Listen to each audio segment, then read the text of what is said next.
Welcome back to this course. Now in this video, we are going to look at the benefits of microservices.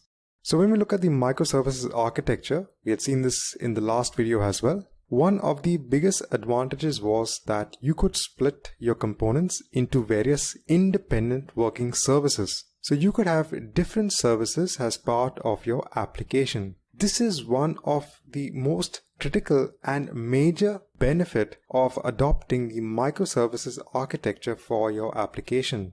Next is because these services are different components. What you can do is that you can deploy these service components on different machines based on their workload.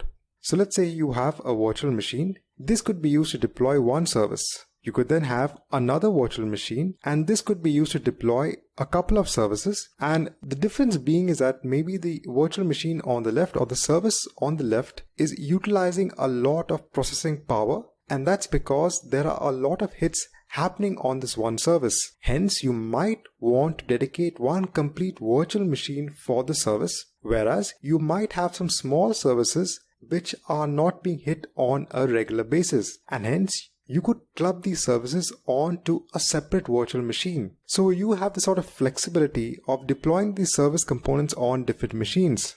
You have more choices for the underlying services when it comes to the programming language. Now, since each service is a separate entity, you could probably have one service developed in the Node.js language, and you could have other services developed in other languages. So for example, you could have another service developed in the Java language and another service developed in the .NET language. Services should be easily replaced or upgraded, and this is the major benefit of doing a continuous delivery pipeline. So for example, if you had your application which had multiple services, you should have the ability to easily upgrade any one service to the next version or revision. You should also have the ability to easily replace any service if required. Now let's move on to our next video, which is key design elements for microservices.